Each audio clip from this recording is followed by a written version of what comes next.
I paid him some really good credits to have those. Claws installed. Oh, Oh hell yeah, completely. they come out underneath your fingernails, and they come out to right around 2 inches, and uh, and they can't be parried by anything that is less than TL, I think 14. So a lot, they can't even be parried with real unless it's real advanced stuff. They AP-20 4D. It does unarmed combat. I am going to slay some motherfuckers with them. We just haven't gotten into the chance where I can really let loose with them. I've just kind of had them there. I Right. clean my teeth. You know. Use your Wolverine claws to clean your teeth. Yeah. Well, I mean, As you do. right. Well, I mean, they drop down to just the monofilament ones, the TL13 model, if after 10 rounds, because that arc field that makes them real badass. It it only has ten rounds of use due to the bio batteries. You know. Right. Yeah. Yeah. So after that, it's got to recharge. I mean, so it's not an all going thing, but for fucking 10 rounds, I can fuck shit up with them, and then after that, they're still fucking, they're nice. I mean, the TL13 things, I mean that's still 2D with an AP of 8. Right. You know, I mean that's a fucking melee weapon. I mean, I'll hit with that. Yeah. Yeah. Yeah. So in theory, I'll hit with it at least. But So I had my big monthly in person game this last Sunday, and oh yeah, that's right. I saw the pictures. yeah, they're playing in Braunhaven as well, doing OSE, Oh, and uh, so they went into a room that you guys haven't been in yet, down in the Undercroft, and right. well, they went into two rooms, and the first room, there's a necrophidius in there, and if you don't know what a necrophidius is, it is a undead 10-foot long snake made up of the bones of other dead creatures. Wow. And it has a nasty bite attack on it. Right. But the worst part of it is, well, no, then actually the bite attack isn't really that bad. It's the paralysis. And Right. so the barbarian, she got bit, Wow. failed her paralysis save, and so she was paralyzed for like a long time. It was like it seemed like a long time. It was like 40 minutes. Like, Wow. you know. Yeah. And so so they were like, okay, well, they killed it, and they were like, well, we can see that she's breathing.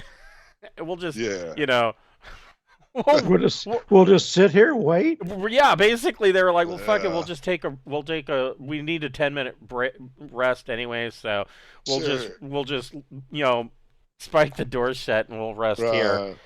And I rolled, and there were no wandering monsters, and so they were able to rest for 40 minutes unmolested, Yeah. and she came around. Well, then, All like, right.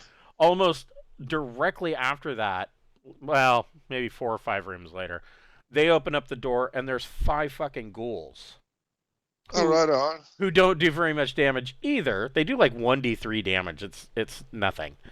But they Right. also have paralysis. But there was 5 of them. I had 7 players. Usually they were down a couple. Usually they're like 9 or 10. But they had 7 players. There were 5 ghouls.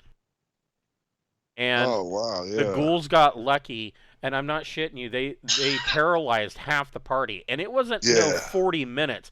It was like an hour and a half. And so You sat finally there chatting.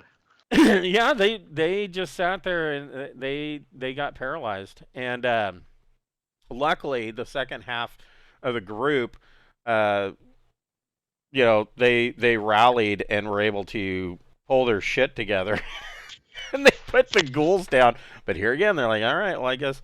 And I told them, like, okay, and they like you guys on Saturday, they had decided they were going to buy a whole bunch of the healing potions. Oh, hell yeah. And I told them, I said, so when you use that healing potion, you have the choice. You can restore hit points, or you can or you can cure paralysis, right? And they're like, oh, yeah. but you can only do one or the other. And yeah. and every person that was paralyzed, well, fuck, I'd rather have my hit points back. Hell yeah. All right, well, I guess you're gonna get a nice relaxing nap. You know, I hope somebody's there to wet your lips. You got some ice chips, you know, and so, yep, they spent a lot of time paralyzed. Is this Christmas episode coming up that we're coming up in on our game? Is that designed for higher level content yet, or are we still? It's still going to be lower level content. And they, oh yeah, you know, that adventure, that was my free adventure, and it's just a fun little romp. It's not overly lethal, and mostly it does a really good job of portraying lore. But yeah, well, I like the lore. Yeah, I mean it's a world building adventure. Hello, Cameron. So yeah, it's a world building adventure. Yeah.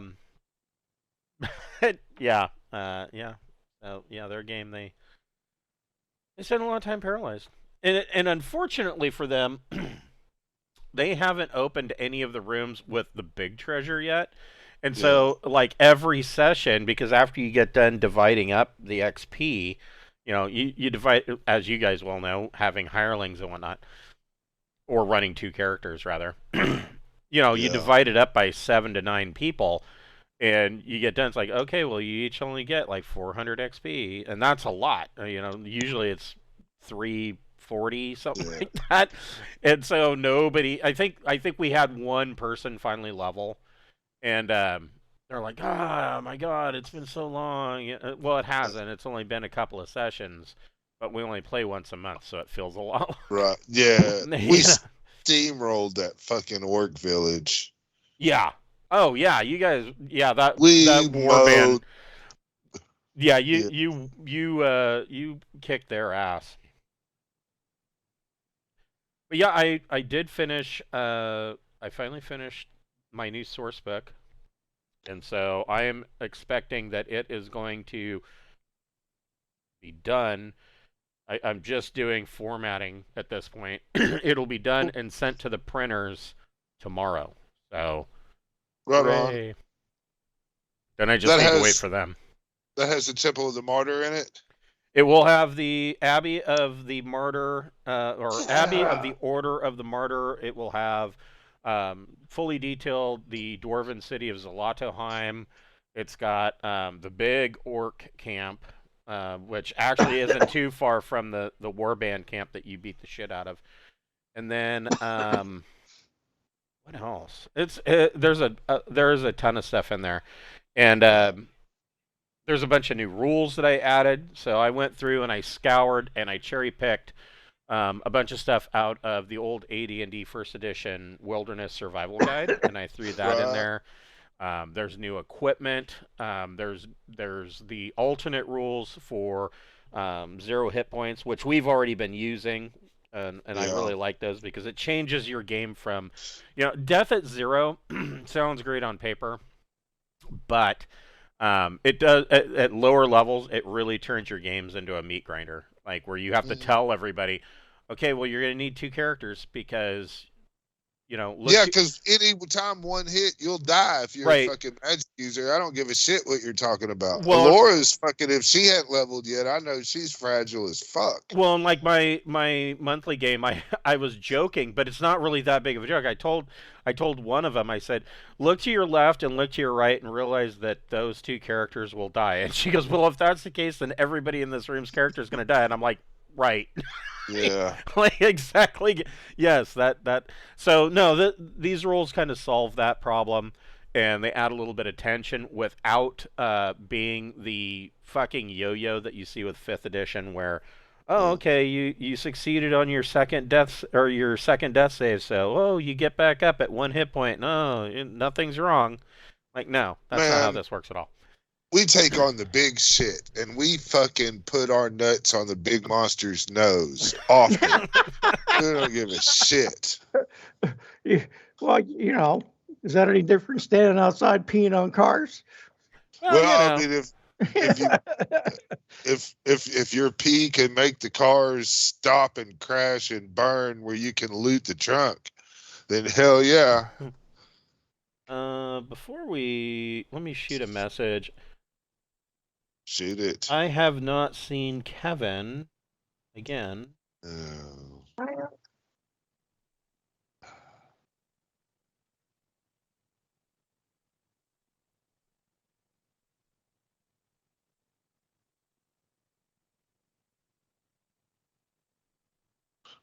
Are we gonna have to try to loot this ship before these barrels explode and kill it and make it sink?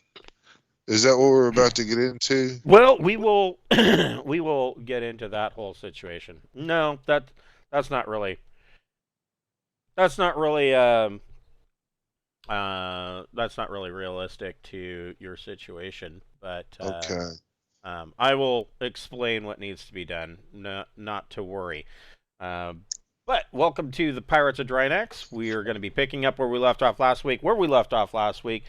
These guys were they are in a deep sea submersible called the Barnacle, and the Barnacle went down into the deepest part of the ocean there on number 1, and they found the bathysphere that has the Sandalian courier in the bathysphere because they just took the courier and literally said everything he owns, and they weren't lying, stuck it in an Everglass bathysphere, tied a chain to it, and dropped it into an ocean trench.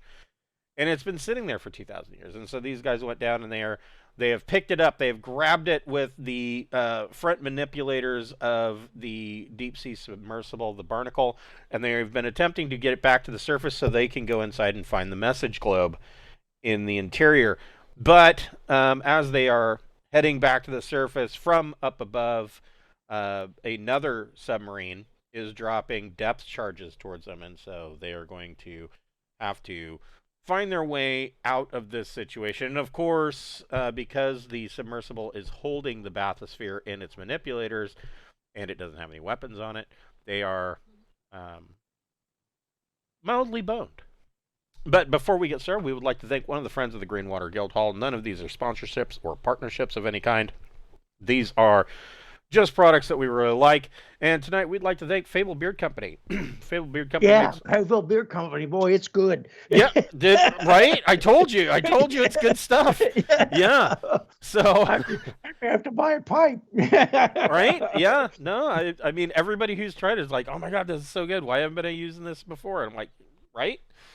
Yeah, they make balms, oils, butters, and co-wash. They've got beard wash.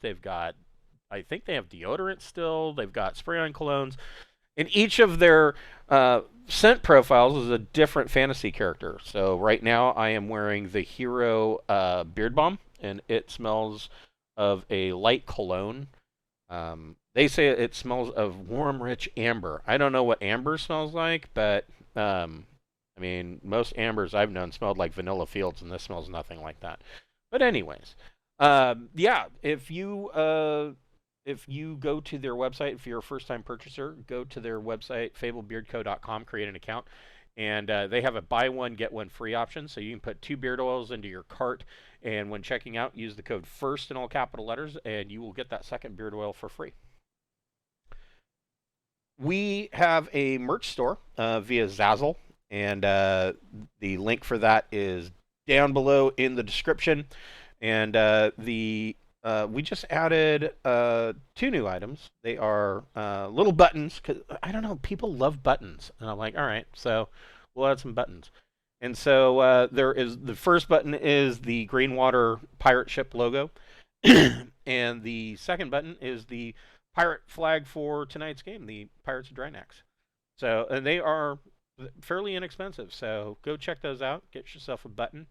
And everything that you purchase on that store goes directly back into the channel and, help support the channel. Buy a button. We've got T-shirts. We've got blankets. We've got a beer stein. I mean, we got a little bit of everything. So, you guys are in the submersible. And depth charges are coming down. Boom, boom, boom. They probably don't sound like that because it's underwater, but my sound effects for underwater stuff is terrible. And so these things are going off, and Bellamira Greenfell, the captain of the Barnacle, I find it weird to call, a ship that only has one pilot. Oh, well, that's the captain. Well, if you're a captain, aren't you supposed to be captain of somebody else? If there's nobody else in the ship, are you really a captain? But anyways, she is the registered captain of the Barnacle, and there are these depth charges going off, and she immediately takes evasive action. Now, so you guys have been discussing a couple of, so far, I can see that for the last week you guys have been thinking about how you can get yourselves out of this situation.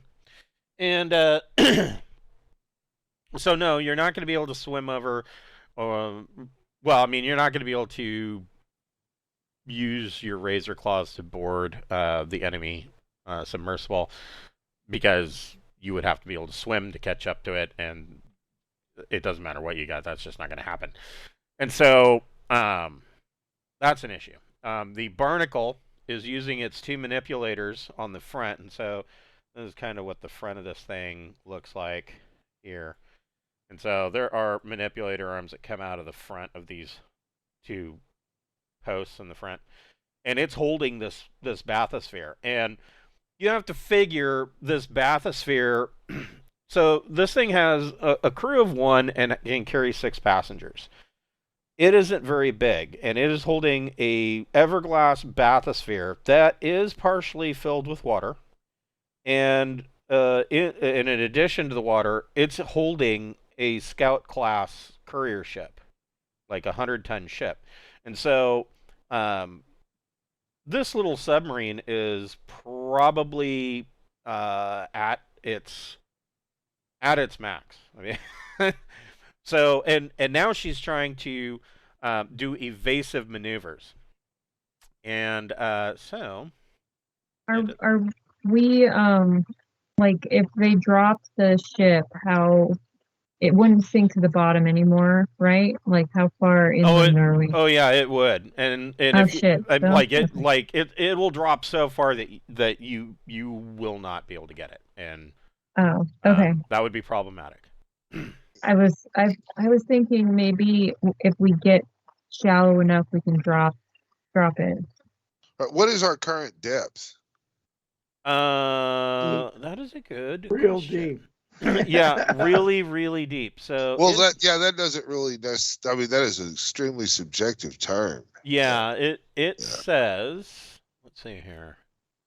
I mean, if we're somewhere around 1,000 meters, I say let's just kind of dive a little deeper and kind of, just be quiet, like in the old World War II movies that we used to watch. Some bitches just went down and stayed quiet.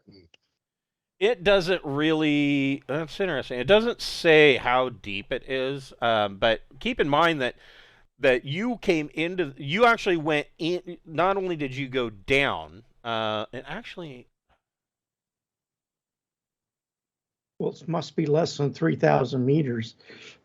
I would hope, I'd like to think that we could go down, So the Barnacle cruised along the abyssal plane of the seafloor. And then when it got to Dragon's Deep, which is the trench, it descended into the trench. So the way, and it doesn't say, specifically how deep this is, but we're talking like the Marianas Trench kind of thing. So it's, way the fuck down there. Yeah. So, all right. I mean, But I mean, the you way didn't go. Obviously, you didn't go to the bottom of Dragon's Deep because Correct. the barnacle can't handle that. But as you guys were trying to search for this bathysphere, you know that it was deep enough that, and you guys actually did really well on your sensor checks, and you got lucky with your dice rolls because you were deep enough that you would start taking damage to the barnacle due to pressure. Right. So Yeah. you were down there. And so whoever is dropping these depth charges on you is at least at the surface of Dragon's Deep. So he's on the actual seafloor above you. Possibly a little bit higher than that, but yeah, you're way down. Am I able to discern the size of these? I mean, they're dropped several charges already. Can I just kind of tell, what kind of blast radius they have? Make a electronic sensors plus your choice, intellect or education. Sensors and roll them. Okay. So 12. Yeah, you can tell these. Well, I will tell you they're not small. I will tell you that they do 4D vehicle damage. Now, if you look at the barnacle, it's got 10 on the front, rear, and sides. Like probably nothing on top or bottom because Can you tell me the depth that these things have been going off relative to us? They've been going off above you. Now. I would think he's changing depths constantly as they're steadily dropping drums, trying to find our depth and hit us, right? Well, that is an interesting question. So I would say that whoever wants to make a tactics roll can make a tactics check. Tactics plus intellect or education. That is not me. I have it. That's what I'm talking about. I have naval tactics. Heck yeah. So in this case, it would be like tactics seafarer, but Beth would still get it at 0. I got tactics naval.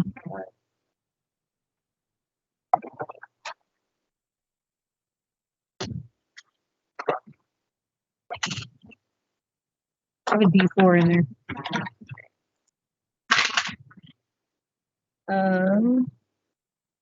So that's 7. Damn it. Well, that's enough for you to know. So what you can gather is that these depth charges, it seems more like these are like warning shots. Mm. And you run your sense. You what? They're not that close. No, they're close enough to be scary, and you can feel there's enough of a shock wave that the sub rocks back and forth, but they're not close enough that they're doing any damage. Now, and when I say that, water is different than anything else, and it will carry a shock wave, quite a distance. No kidding. And it's not compressible. Right, exactly. And so, water will carry a shock wave much further than it will in just plain air, and then there's space that there's really nothing to stop the shock waves. So you got two ends of the extreme here, and so. The depth that they have gone off and the direction that they have dropped, they seem like warning shots. And with your sensors and whatnot and all of your checks, you do. Wait, where'd he go? You are receiving a communication from this other submersible. They are hailing you. Tell them All right. to go to hell. Tell them to go to hell. Ready to listen. Yeah. What the offending vessel? This is the barnacle. Please. This is Hockmar. You will release the bathysphere to me, and I will be taking the treasure of Sindal. Oh yeah, but you damaged us. You'll have to come down and get it. We can't raise. And for your reminder, this is Hockmar, the old grizzled pirate who is a agent of Petyr Vallis. I mean, I don't know why he sent this guy, but whatever. He didn't have anything else for him to do. Right? You guys, what if we hid on the ship and let him tow us up? I'm down for that. So there are a number of problems. I mean, I like your idea, but the reason why you're towing the bathysphere up, and it's in the manipulator arm, is because there were three options, and the first is that you could cut a hole around the everglass around the airlock and enter, but that would cause water to flood in, and you would have like literally minutes to get what you want to get and get out of there before the whole thing either became too heavy and sank to the bottom, or lost viability and just completely was crushed. So there's that problem. The other thing that was discussed was the possibility of there was another case of cutting into the bathysphere, but the bathysphere is already leaking water, and so it would cause it to fill up with water more, and it would sink. So the final solution was to just bring the bathysphere up to a manageable depth before cutting in. And so any case of entering the courier, you would have to cut into the bathysphere. And you're still too deep to safely do that. Okay. Risk is risk, but if we storm in there and sometimes you just got to get in there and get your shit and get the fuck out. I mean, maybe we can't loot everything from this, but if we can get in and get the thing, then we can let it go. And if he wants to chase that shit, then fucking let him. So Captain Greenfell, she tells you that she thinks even holding the bathysphere, now keep in mind that holding this thing is a serious, the maneuverability of this submarine is detrimental at this point, because, like I said, this bathysphere is holding a 100-ton scout ship, and so this little submersible is at its limit, bringing this thing to the surface. But having said that, but this guy knows I'm a pirate lord of thieves, right? Right. Well, so is Petyr Vallis, his boss. Are they gonna fucking kill me? Like, you're gonna kill a pirate lord of thieves over a ship I found in the bottom of the ocean on Elbow World? Yeah. Or Armpit World. I'm sorry, not Elbow. Well, this is an armpit world. That is true. Yeah. Armpit World. That sounds good. I mean, if you want to drop the pirate lord, I mean that's probably your card to play. If you want to get on the comm and just be like, "Are you really gonna fuck with a fucking pirate lord over this?" Blah, blah. Yeah. Yeah. I mean, if that's, you can radio back and tell him, "Hey, motherfucker." Yeah, this is not a very smart move, and he's not exactly like. You're not on our positive side right now. He's not a spring chicken, you know. I'm not sure if he wants to go this far this late in life. Well, and he's gonna. Yeah. So I mean, So you're the new kid on the block as far as being a pirate lord of thief, but. Is this testing me or something? Well, no, but on the flip side of that, you do also know that Petyr Vallis, as far as the other pirate, you know that Petyr Vallis is a pirate lord. You know this. Yeah. But as far as the other pirate lords that you know, and the ones that you know for sure, and the ones that you are in quotes aware of. Petyr Vallis is not the favored child. None of the other pirate lords really like him that much. The one that hates his fucking guts is Hrol Irontooth. But that's because Hrol Irontooth is an Aslan. And the reason why these other pirates, these other lords of Thieves don't... I'm sorry, what was that? I didn't see anything. I'm sorry. So, the reason why these other lords don't care for him that much is because, I mean, Petyr Vallis is fucking crazy. Well, like, he is waging a one-man war against the entire Aslan Harate. I mean, if we release this sphere and it drops and this dude has to go get it, okay, and we make haste to our ship and we intercept his ship when his ship takes off, we can take everything back and play smack around, smackety smack. If you drop it, he is not going to be able to catch it, and it will be lost forever. Then why is he telling us to release it? He's telling you to give it to him, release it into his custody. Oh yeah, well, but we can't. With Beth's radio transmission. Beth, yeah, I'm calling his bluff, man. Go ahead and make a persuasion plus social check, and you can make that with a boon. So roll 3 and take the 2 highest. Yeah, ask him exactly how he plans this really playing out long term for him. Yeah, for real. Yeah. I mean, like I said, Petyr Vallis and the rest of his gang are already walking on thin ice as far as the Lords of Thieves are concerned. I got 11. Okay. So, Hockmar radios back and says that, okay, at the very least,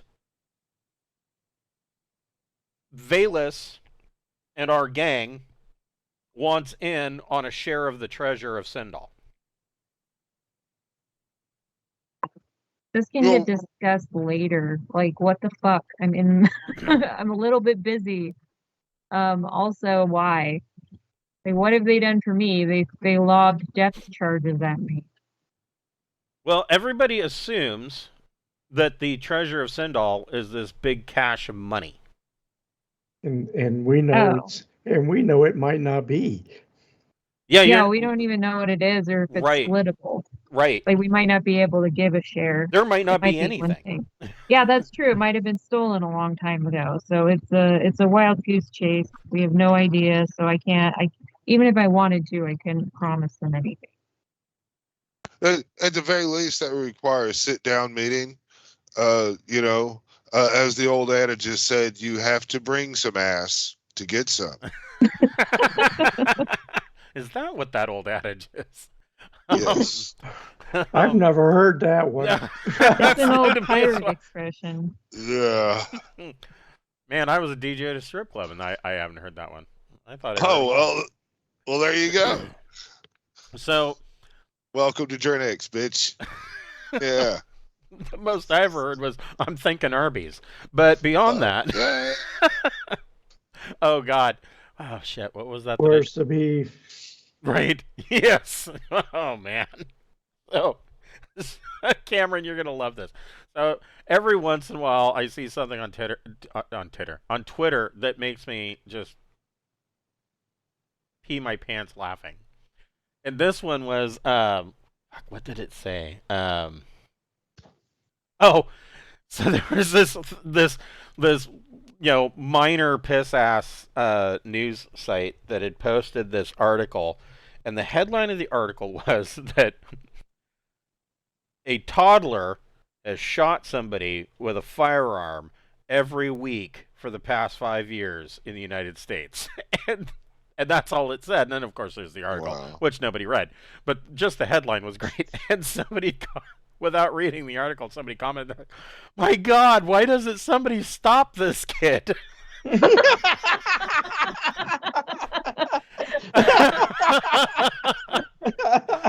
He's a killing machine. Oh my God. He's got great fucking aim too. Goodness. Wow. Yeah. Who knew that? Who knew that a toddler could be such a good shot? Just Shit. stay a toddler for 5 years. Right. Oh, fuck. That's good.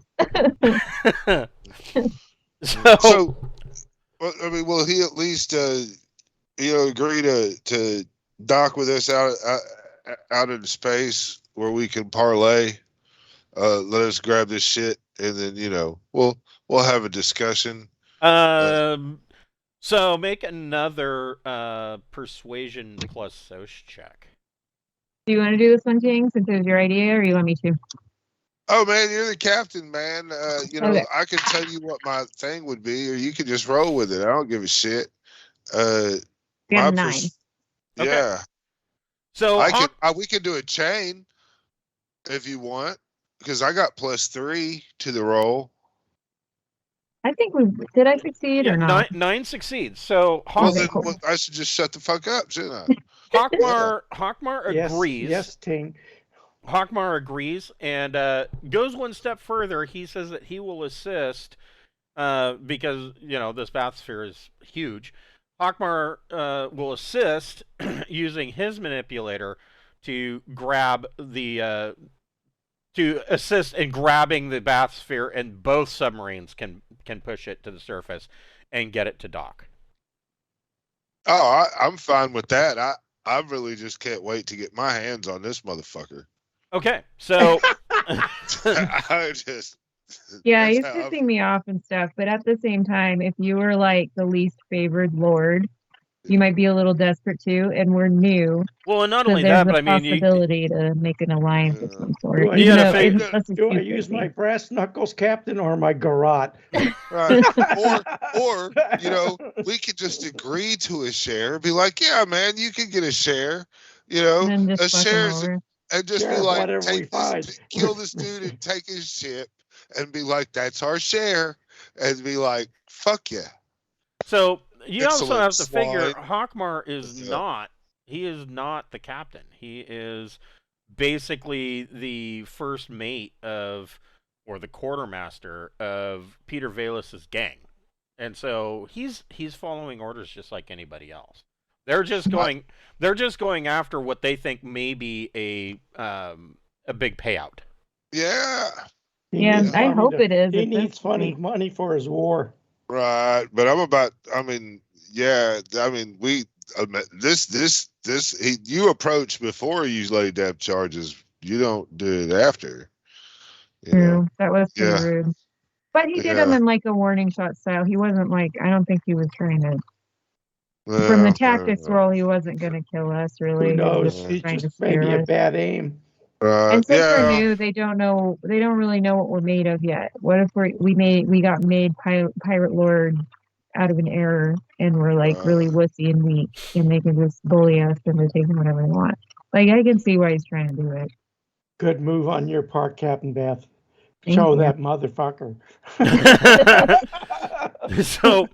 So he attaches to this bathysphere, and the 2 deep sea submersibles push this thing into shallower water, and you get it back to port. Now, when you pull into port, both submersibles are, kind of flanking this bathysphere, and you both exit the bathysphere, and I'm sorry, you still both in my swimsuit, so right. whatever. Yeah, you guys are probably still in your suits. He's wearing a HEV as well, so it's not like you're out of dress, but you get back to the underwater port of. Can we get this thing inside the port? So they do have a cargo airlock where you can put this thing in, and it is specifically designed for these bathyspheres. So not every bathysphere was originally was meant to be down there forever. This Dragon's Deep was kind of used as an extreme solitary confinement where they could then decide, they've been down there long enough, we'll bring them back.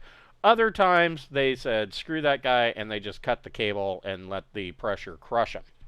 Which is, you have learned that is the current, that's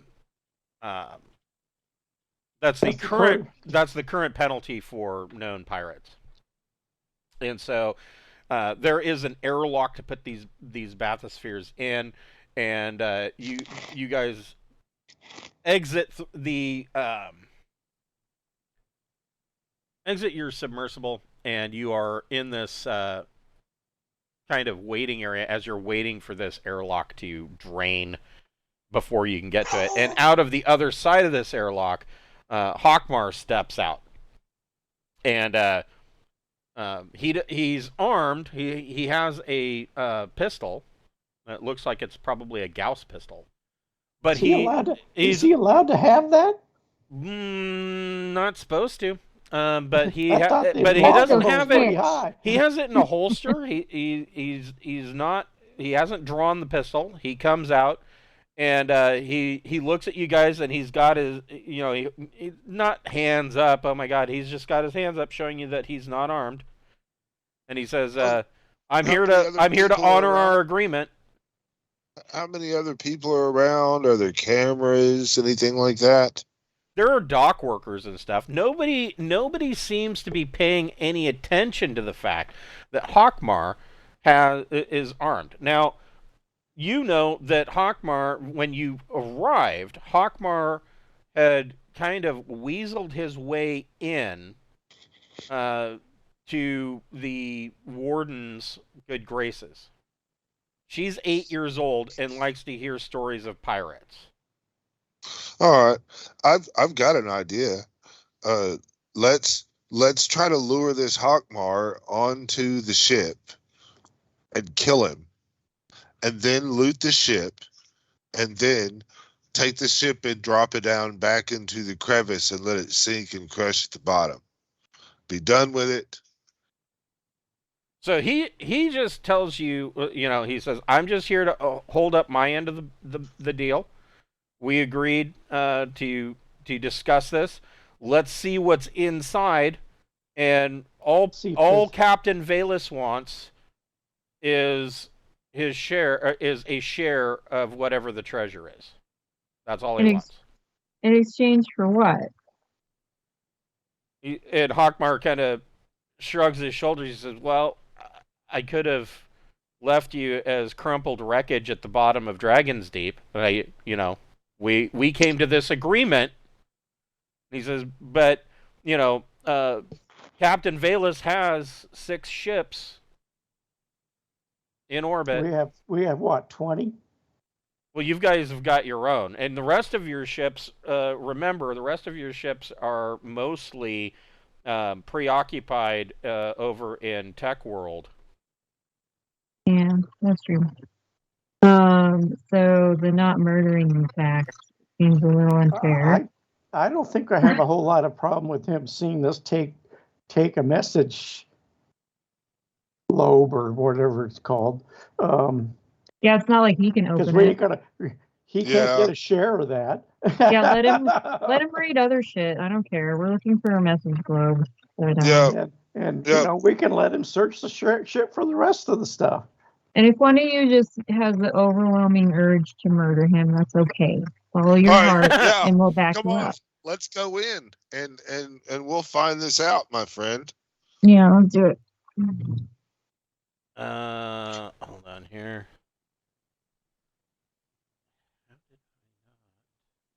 I'm recording this guy's voice as he talks with my internal computer. Stored. Well, I could replicate that with my shrieker box. So if I need to fake this guy, if you get enough, if you get plenty of recorded video, voice to make it from. So, as you guys are waiting for this airlock to cycle, Hockmar gets a communication to his transceiver, and you can hear on the other end to hold it up so that everybody can see who is speaking, and this is who's on the other side, and this is Captain Petyr Vallis, and Petyr Vallis he does the same thing. He's like, we don't have to be at odds about this. He says, I want to join your search for the treasure, and just like any pirate of your crew, I would want to share. That's all I'm looking for. He says, we can assist each other. We don't have to be enemies. And since all we want is the message globe, do we really care? Man, I think we could just tell that motherfucker whatever the fuck you want to tell him, and as soon as we get to her ship, we can. We're gone. I mean, we'll just do our thing. We're pirates. We owe these son of a bitches not a fucking nothing. Do we have nukes? Yes. Yeah. Can we plant a nuke on if we get back to the Osiris, I don't give a fuck. I think we need to do, though, in the next possible convenience is we need to link up and start flying both the Anubis and the Osiris. Maybe not as player characters, but I mean, the other ship being able to fly with us, the naval superiority we could unleash on shit would be great, and the ability to go in silent sneak around mode in a ship, because use one as a mothership and the other as yeah. Well, and that was the original idea of the Rorik's command ship, which is what you're flying now. That's what Osiris is that it would have two of these Harriers that could dock with it, and it's got an unrep system so it can refuel them and re-equip them.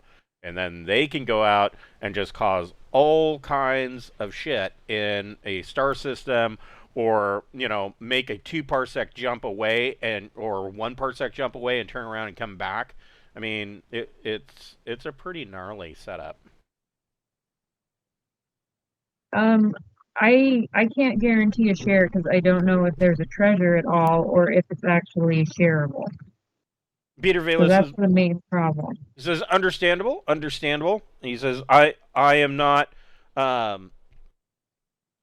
deaf to that fact, but there's a possibility if this is what everybody thinks that it is. If this is the actual contents of the treasure vault of Old Sindal, then all I'm asking for is a share.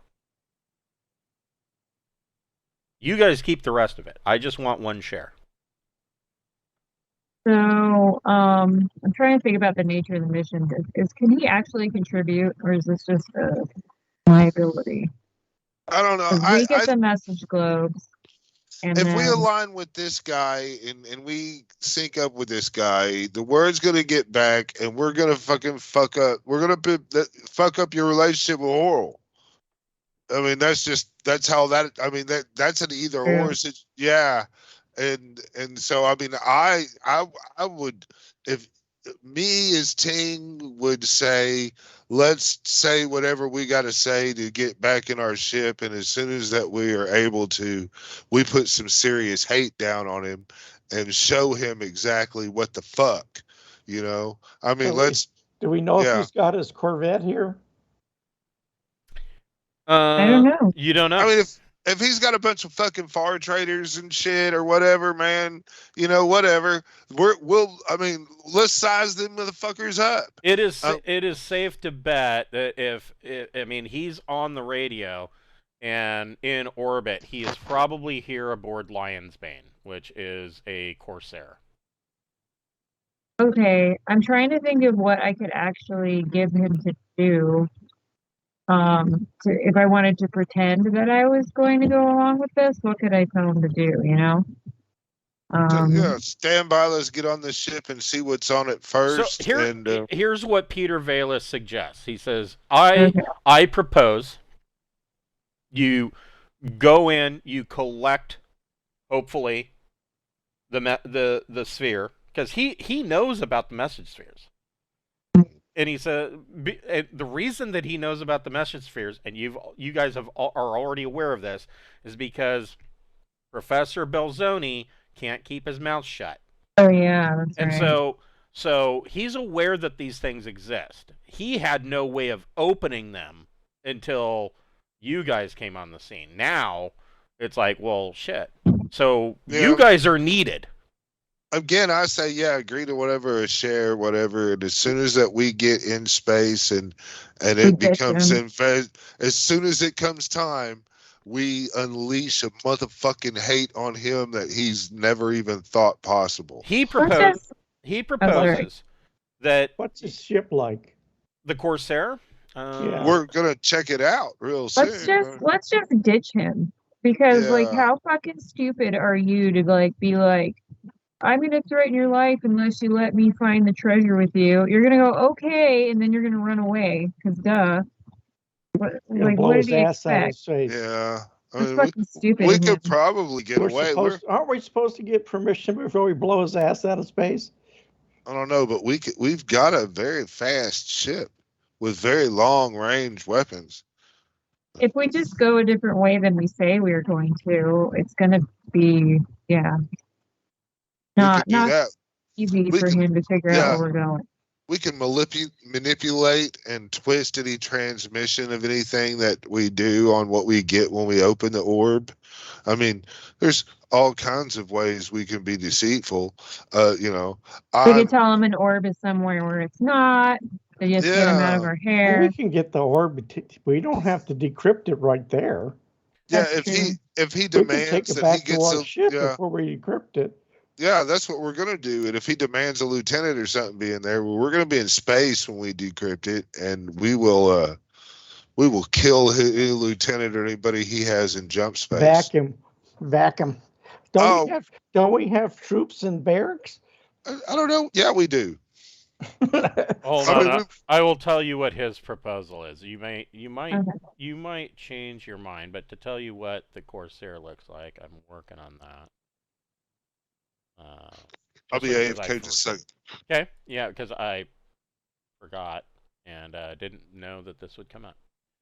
But I can take care.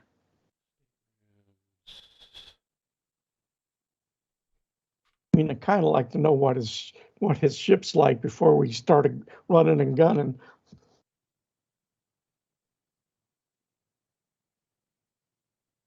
It's no slouch.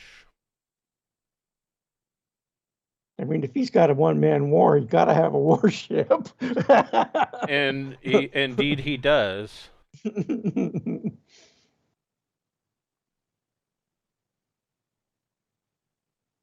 How many other escorts he's got?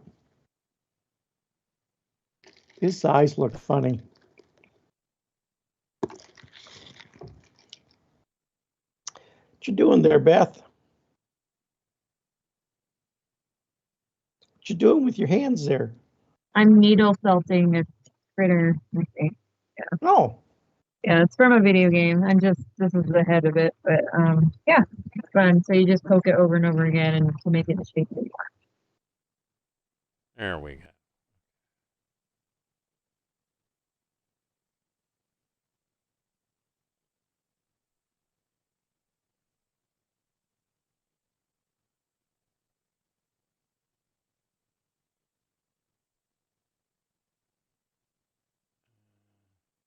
Oh. Did I miss anything? Nope, not yet. That's what I'm talking about. I'm still, there we go.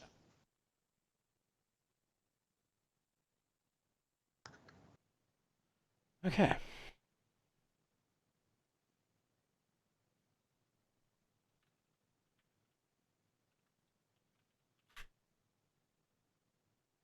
How much money do we got in the ship's fund? A lot. A shitload, yeah. Yeah, we're kind of loaded, but I mean, I don't like this dude. I don't like motherfuckers bullying us. I think we should. I mean, 6 ships just means 6 different opportunities to really fuck him over and either destroy or take something from him. Well, you do know that he has multiple ships, at least 6 ships in his fleet. You know that. Yeah. But his flagship is a Corsair class, which is basically a custom design from Thieves Shipyards, and this is a Corsair at 600 tons. He's at least, as far as weight goes, he's at least your equal. You're faster, but I mean, faster, longer range weapons. Even if he's got missiles, I mean, we'll have plenty of time to shoot at He's them got with a our computer 10 and we got 15. I mean, well, I mean, not even that. I mean, and then I mean, when we start hitting him with our fucking power shit, you know, fucking with his power, whatever, man. I mean, it just means we got to hit him more times than he hits us to take him to 0. But just I mean, remember that it's not just his ship. There's another 5 up there. Yeah, you just we've got to, as soon as we can get out of you know, if we can keep them at long to very long range with our superior thrust and just stay out of the range of their weapons, I mean, we could really just shoot at them. We're going to have a running battle of the next star. So I mean, I'm just, if it comes down to it, I think we win this fight. So that's all I'm saying. Well, I'm sorry. He doesn't have another 6 ships. He's got another 3. There is the Lion's Bane, which is a Corsair. There's the Vengeance, which is a Buccaneer class blockade runner. So it's fast. There is a Type A3 fast trader that has a particle beam barbette on it. And there is the Dancing Bear, which is a captured Talihai class messenger ship. It's a captured Aslan ship. He tells you his proposal. He says, I am here. I have partnered with Proactive Recycling Corporation, PRC, which you guys already ran into back in Thebes. And they're here with Invigilator Big Job, which is Invigilator is a Star Ray class interceptor. Scarab 2 is a Vulture class salvage hauler. Cicada is a Vulture class salvage hauler. The Lioness 3 is not there because that yacht was fucked up. There's Death's Actuary, which is a Star Ray class interceptor. And then there is Big Job, which is a Type R subsidized merchant. So there's a lot of ships up there. He tells you, I'm here with President Yang of PRC. We have an alliance going. We will split 1 share between us. What my proposal is that you go in, and if you wouldn't mind, I would like my representative Hockmar to go in with you. You get the message globe. Don't open it yet. You get in your ship. We'll meet in orbit. President Yang and myself will offer. We will meet you on your ship. No tricks. It's your home turf, and then once we're meeting on your ship, you can open the message globe, and we can the 3 captains, Captain Beth, Yang, and myself, Petyr Vallis, we can decide the next course of action. And all we want is 1 share. And like I said, Yang and myself will split that share between us.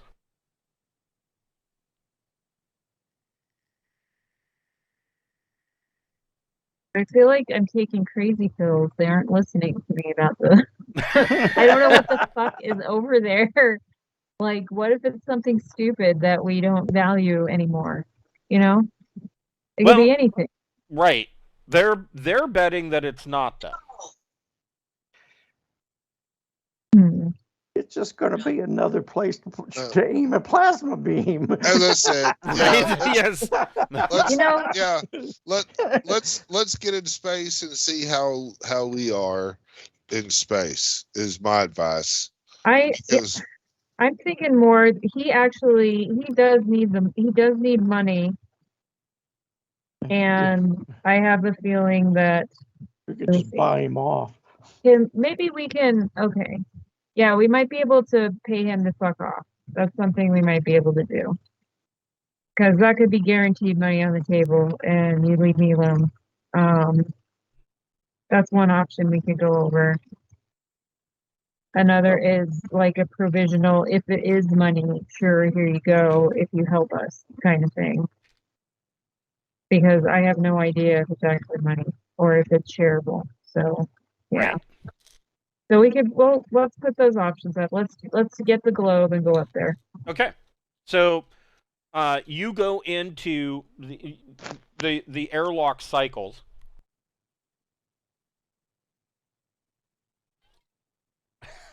So I just took my diabetes medication with beer. Yeah, well, whatever. So Nose dance? You on metformin? yes, metformin and Yeah, metformin. metformin. Metformin and my Don't cholesterol keep medication. mine. Yes. Hold on a second. I need my metformin. That was your reminder. We're gonna do this within our early jump area. That's what I think.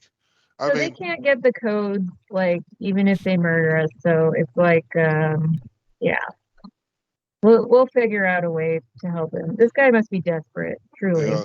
I mean, they've got one ship that has a really long-ranged weapon, and if we hit it with the ion cannon and like a little missile, And missile goodness, pills in hand. I think it'll be done, and we can just run away.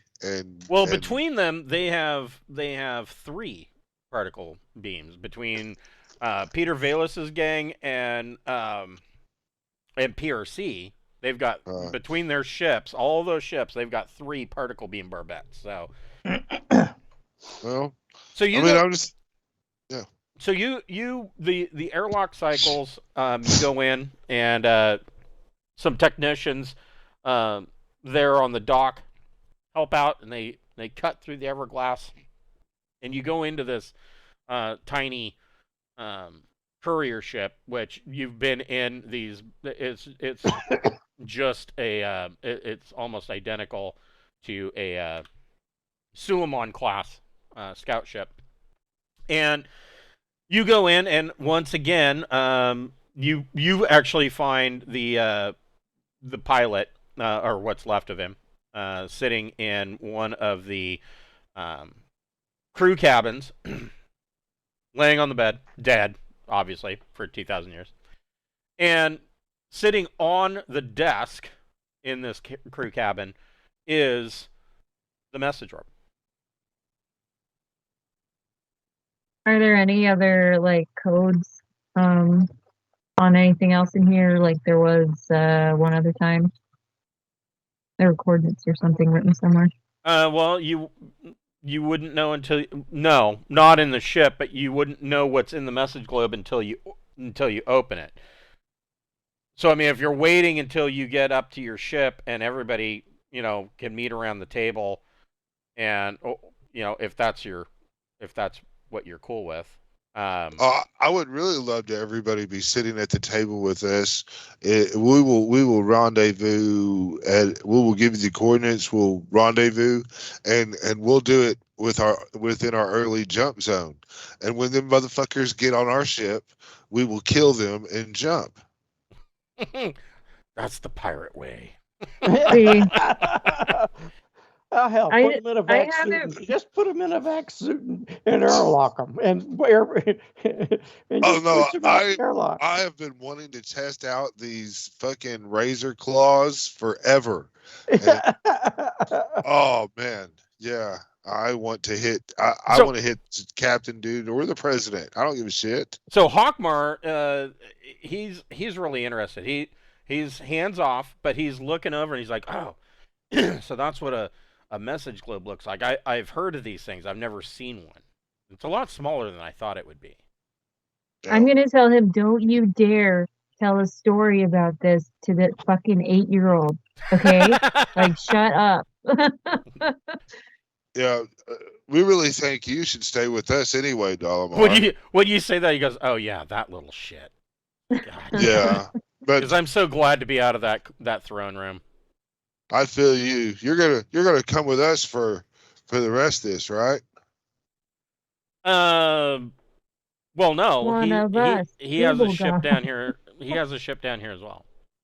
Oh well, you have to get somebody else to shoot that. You're gonna come with us because you're the representative of the other fleet. I mean, we have certain conditions and stuff to just protect our honor due to false accusations and whatnot. It's much bigger than whatever little ship you had parked over there. And he agrees with that. He says, the fact of the matter is, this is much bigger than all of us. So, yes, we can come back for my ship. That's what I'm talking about, Pawpaw. Come on. Heck yeah. Yeah, Oh. 'cause, yeah, you need to be there around as their second or whatever. Because I don't like this creepy fucking dude, and if we're gonna end up murdering people, I want him at the table as we start slicing throats and shooting faces and slapping people. Grenades. Yeah, well, no, he no, might have a no. valuable service to provide. Yeah, He you might wanna throw actually You grenades probably on won't our want to throw ship. grenades on your own ship. We're Yeah. all throwing Yeah. grenades on our own But ship. I mean, he might have a rich family that would pay a ransom for him. I don't know. Probably. No, the Yeah. Outlands murdered his whole family. That's why he's crazy. Well, he doesn't need a family then, if he didn't have one. So, Point that out a lot. No, I'm Yeah. So you get back. Where is? I thought this had. Yeah. We got to have that moment where, Al Capone finds out a dude is snitching and he has the dinner and then he's talking and he picks up the bat. Yes, it beats him with the bat. And Yes. just beats the dude down and then sits down and has some lobster or something, Right? Yeah. The dude's just laying there on the table. 4. There it is, right there. But they are talking in ways that they just honestly, I think we can just say fuck it to them. We can fuck them. So Captain Greenfell, you exit the bathysphere, and Captain Greenfell is standing there. She's like, "So I assume you got what you came for?" And she says, "Well," That is right. she says, "It was fun right up until the depth charges thing, but I hope you succeed in your endeavors." She says, "I can't wait to get back in my submersible and be Get out of here. Yeah, be anywhere other than here." So, Well, you have a wonderful trip. See you next fall. yeah, she Yeah, waves. she did a to you. good job, man. She says, if Yeah. you're ever back and you need another submersible captain, look for somebody else. And she goes and gets in her boat. Oh man! Want to send her a tip? You could tip Yeah, her. I do. I really do. I'll give her some money. I'll give her let me see. What's a good tip for saving her life? $50K, man. We're rich as shit. I'm gonna give her $5K. That's what I'm talking about. That's pretty good. Yeah. All right. All right. That way she'll at least talk to us when we come back. That's true. Yeah, I feel a bit bad about her getting mixed up in her. Yeah. So you guys get back to your ship, Hockmar in tow. Beth, you can make a piloting plus dex check to get off of the mountain. You ride the funicular back up out of the water and up the mountainside back to the starport. Oh, your docking fees and fuel costs come to. We have an agreement with the princess. Thought something would come to that. Well, you still got to pay for fuel. Yeah, they'll shave off the docking fees, but it's still going to come to 9,000 to refuel. Okie doke, that's fine. There you go. I was at least able to whine us out of something. Yeah. Yeah. Okay. I paid up. Yeah, And my piloting. the plus dex. warden Ranib was fairly impressed with your stories and your tales of piracy, and she decided to not keelhaul you, and That's nice. Not to put us in a bath there. yeah, not put you in a bathysphere. So I got 12 on the piloting dex check. okay, so you lift off and you bust through the toxic atmosphere of number one, and your passive sensors immediately light up with Petyr Vallis's and PRC ships. They're all over the place, and they all kind of come into formation with the Osiris. And Petyr Vallis, his hold on here. Does it have? It does not. So Petyr Vallis. Do we have room for a small ship to dock? Well, it's not small. It's another 600-ton vessel, but I mean, he can any vessel can dock with an airlock, and I mean, you got to. He radios over requesting docking permission, very politely. Yeah, you've got it. Come on over.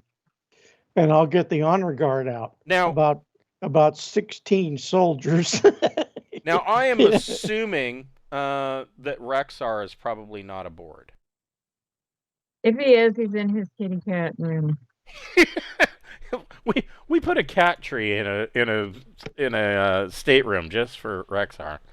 It has random red lights that turn on with a little pointer. Who's Just kind of. Rexar, our friend Corey plays an Aslan named Rexar.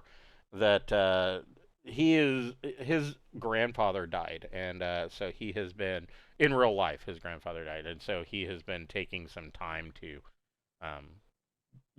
grieve and get his shit together, and so hopefully he says that he will return. He's just kind of waiting and trying to get through his process. It is a very difficult process. I understand, and I'm not going to rush him in any way.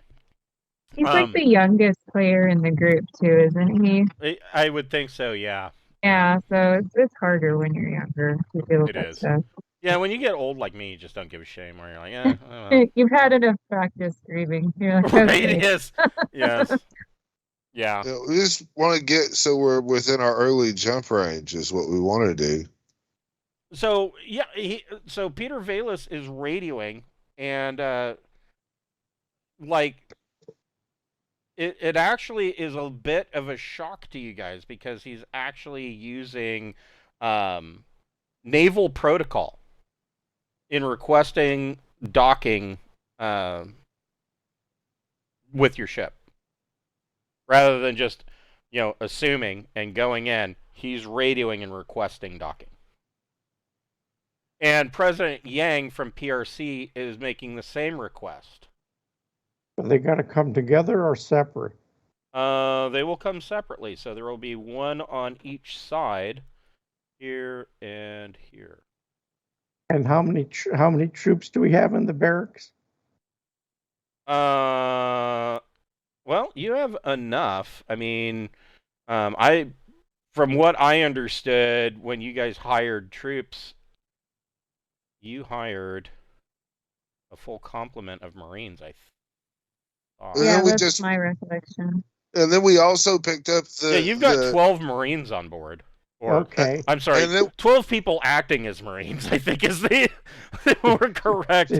They're pirate Marines. Yes. We also have our Grav squad. They're armed. We'll say that. They're armed. So I suggest that I take 6 and go to one dock and greet one of them, and King take 6 and go to the other dock and greet the other. And we need to be well armed. And just take over their ships and then and fuck their ships up a little bit. Let's find out a little bit more. Let's walk them through. Of course. Captain's like, whoa. if they make the wrong move, we just. Well, I mean, let's just see how it plays out. But I mean, the moment we get a chance to jump, I'm just saying we jump. But if we get a proper military protocol by having a honor party at the docking port. But as soon as we get within, ability to do our run, we part ways with these son of bitches. So that's all I'm saying. Let's see what they have to offer. All right, Yeah. they might have something valuable. So, They might, so Beth, this is so. Skulls they got it. So Gregor is meeting somebody over on, and I always get these mixed up. Is this? I think this is port, and this is starboard. I think. I don't know. Anyways, I always confuse them. Anyways, so Port is the same as left. Oh, okay. Thank you. So Gregor, you're going over to port, and Ting, you are taking 6 Marines over to starboard, and damn right. you guys are meeting these guys. So Beth, while they are going over and waiting for these to dock, this is really honestly, since the walkthrough of the ship, this is really the first time you've spent any time in the briefing room, which this is the first time that it's really necessitated that. The rest of the time, you guys being pirates and being who you guys are, usually you guys just sit around the dining room table in one of the common areas and discuss your shit. But in this case, the briefing room sounds like the correct situational location. And so in the briefing room, the best way that I can describe it is it reminds it. I always think of the briefing room from Star Trek, the original series, where they're all sitting around the table, and at each station there is a small monitor.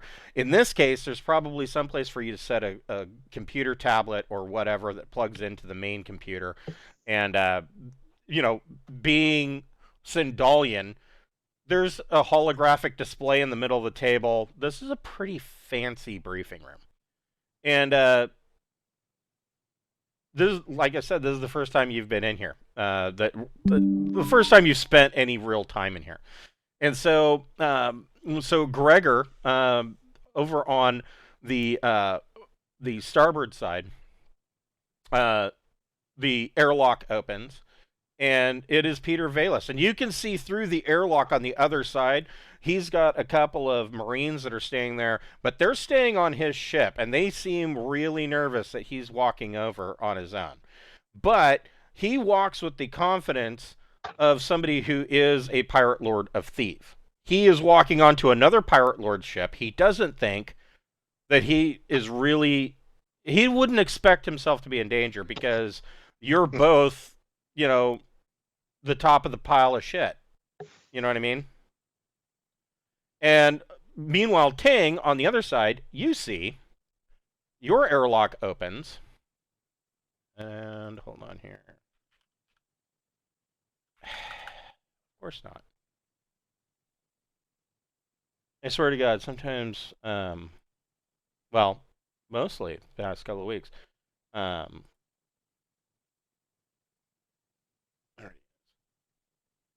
Roll20 actively works against me. I don't. Yeah, they suck ass. Well, I don't know, because I prepped all of this, and then I come back like a couple of weeks later, and it's like, oh, there's files that aren't there, and I'm like, that's not possible. I mean, if it's in this folder, I know that it was uploaded, but whatever. So this is who steps out on the other side. Oh my God! And he's dressed just like he's that. Putin. He is an Asian gentleman. Oh no, he's Chang. And dressed Sherman Chang. dressed in a suit, and he does not follow Navy protocol. And he sees Ting, and he holds out his hand. He says, "Hello, I'm President Yang of Proactive Recycling Corporation." I will take it. Yeah. Very professional. Seems like a nice guy. Everybody seems like a nice guy for a while. And he's just walking over alone too, or is he trying to bring an entourage or anything? No, his 2 armed guards are staying on the ship, and again, these 2 guys, they're wearing combat armor. They are armed with auto shotguns, and they are clearly visibly nervous at the fact that the president of their corporation, the CEO, is walking onto your ship unguarded and unarmed. And Gregor, you note that Petyr Vallis is also unarmed. Yeah, I will go I ahead salute and try Petyr Vallis in my army style and welcome him aboard. Welcome aboard, Captain. He says, I have "Thank your you." honor guard here. He says, "Thank you, thank you. Lead the way." And yeah, President Yang to Tang says basically the same thing. Please, I am as excited as you are to see what the outcome of this is. We Yes, are, I am. and as he kind of steps forward, waiting for you to lead him to, and I mean, Ting's obviously closer to the briefing room than anybody else, and he kind of says to you, he says, "This is a absolutely beautiful ship. You don't see 2,000-year-old Sindalian vessels in this kind of state very often." He says, "We are on the precipice of actually seeing history if we can find the treasure of Sindal."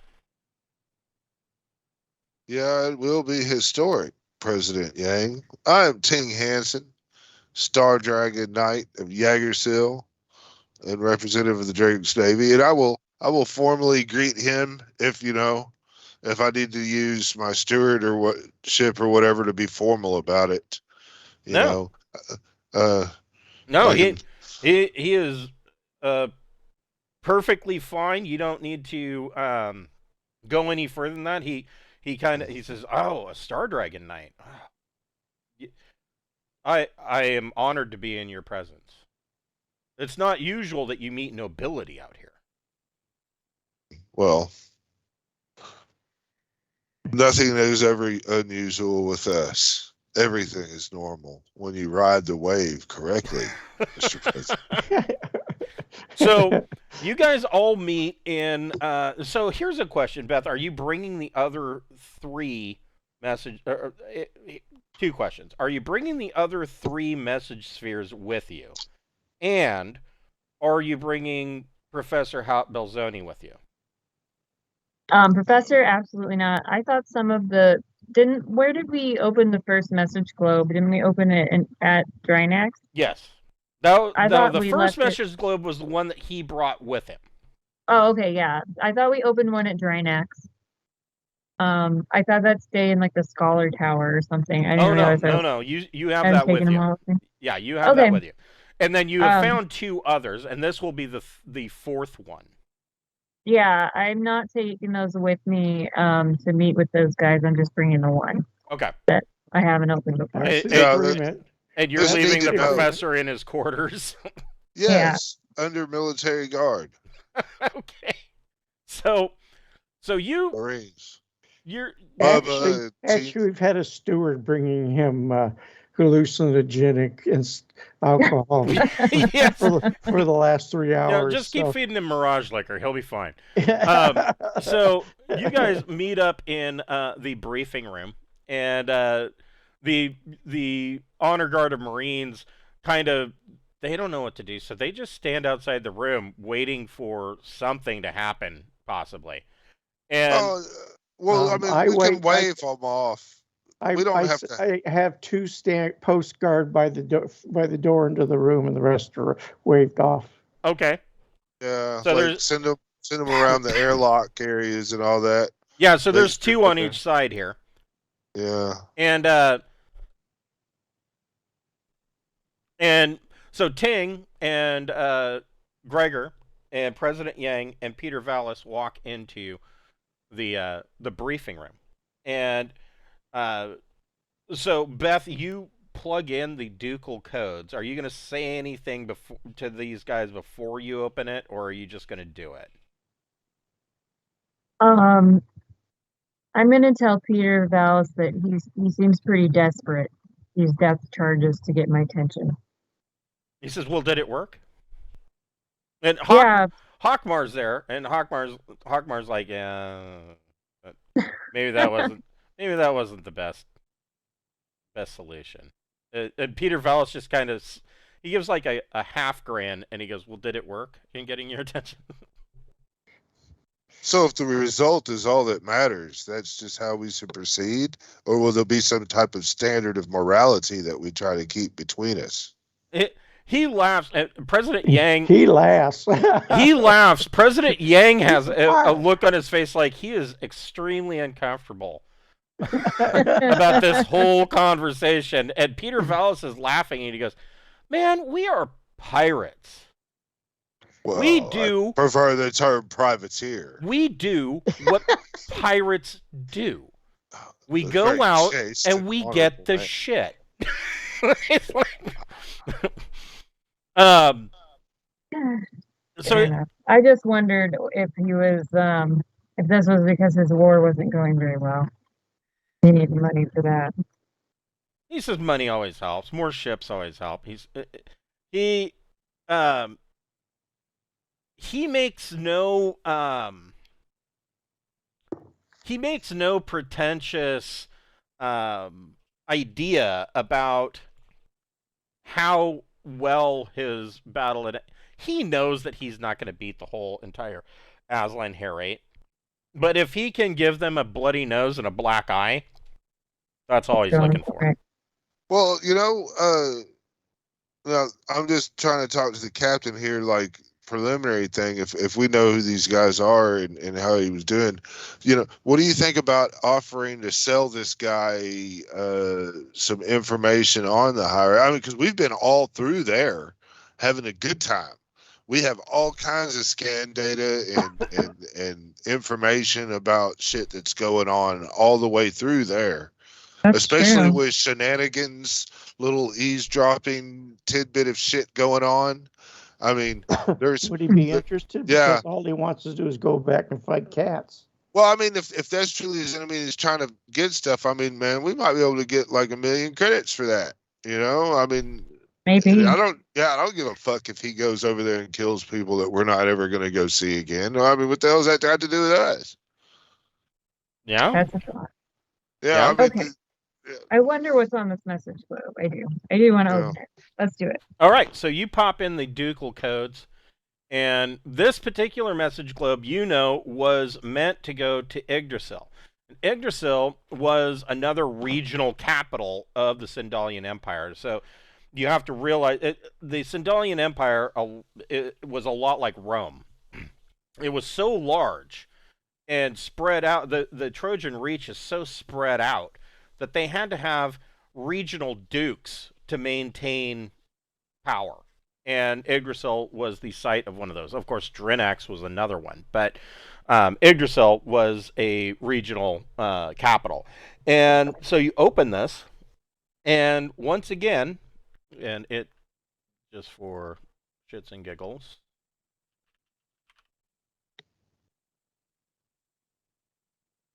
they look like this. And so you open this thing, and once again, there is a string of numbers. The first half is a firing solution for a particle beam weapon. We're not going to tell that to them, though. I mean, we're just showing the number, right? Right. Well, and give me a second. I'm going to bring something up here. So this is a firing solution for a particle beam weapon. The second half is a astrogational map written in the old style of the Sindalian Empire, which you guys have been able to decipher. And then it is followed at the very end by the word ACE, capital A, capital C, capital E. Now, the assumption, of course, is that has to do with the ACE system, which is, I believe, one jump over from you. Yes, it is 1 parsec away. You are at number 1. Weren't we just there? No, you were at the bus. You were at Noricum, you were at Thebes, and now number 1. And finally, you are heading to Ace. Now, here's here is a bit of information that may have slipped by you guys. But each of these message globes, each of the firing solutions on each of these message globes is different. Yeah, we know that. They don't have this, and they don't have an original place to fire from. It does. So yes, it does. The first part is always the same. So the point of origin is the same. But so we can sit in one spot and fire 4 different directions. Well, the Correct. fire solution tells you what direction to go to from the spot that you. It's not necessarily completely different directions. It's that you're firing at one point, and they're slightly variated. So it's kind of like these 4 codes are spread out over like a cone firing pattern for these 4 particle beams. We might need multiple ships to fire them, and then in that case, we do need some help. How many particle beams do we have? Your ship has 1 installed in the Barbette. There are 3 others between the small fleet between Vallis and PRC. We also have another one that is not installed. Right, it's sitting in your cargo hold. Yeah. I mean, we trade it out with something if we have to, but I mean, right now You're gonna have to dock somewhere and have it installed, and yeah, that's a big pain in the ass. yeah, not worth it yet. Well, whenever we do that, I can get a wafer jack. Yeah, sure, right. But yeah, I guess let's we got to go to Ace, but so we'll look at them and go, well, right, there you go, huh?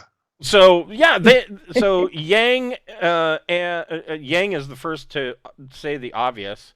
He says, "Well, it looks like Ace is the next stop."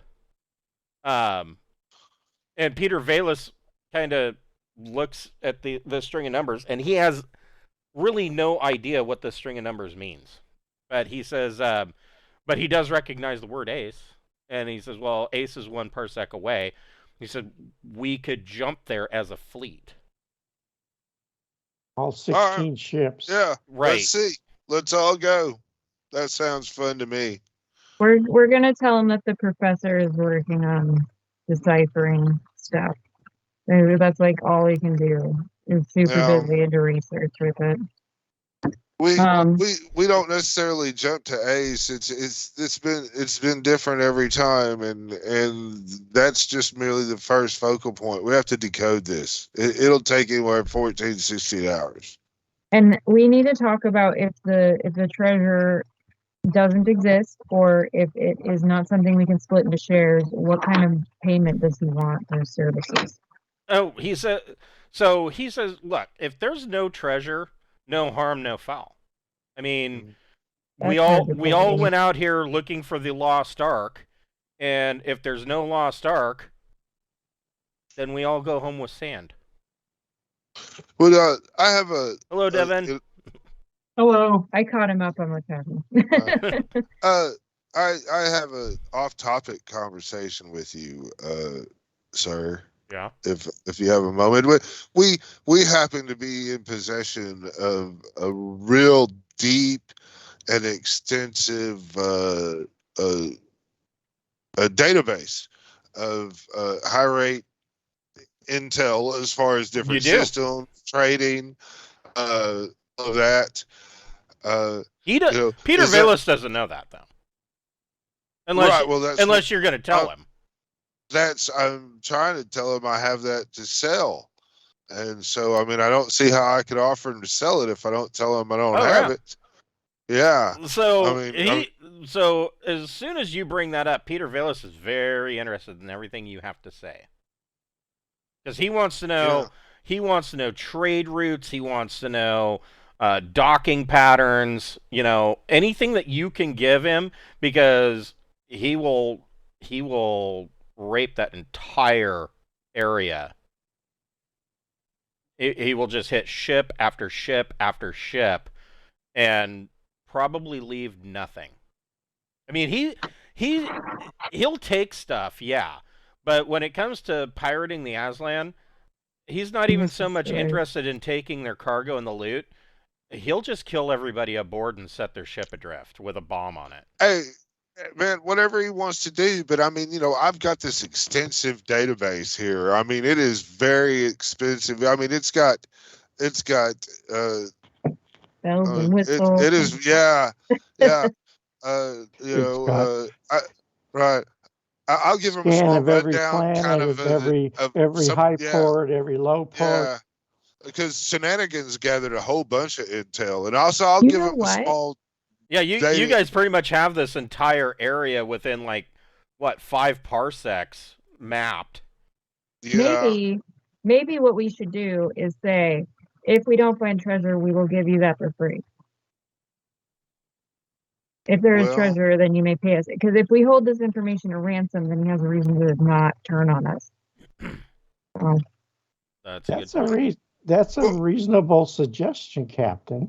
Well, I mean, I think it's also he knows turning on us is going to have some cost. And if he's really mostly driven against anti-high rate shit, and we give him trade routes and shit of all that's really not relatively too far away, that begins his thing, and he'll give trust just to do a solid business deal with him of really some deep shit on what it is. I mean, it's a money-making and a trust-building episode, to set him up to backstab him later.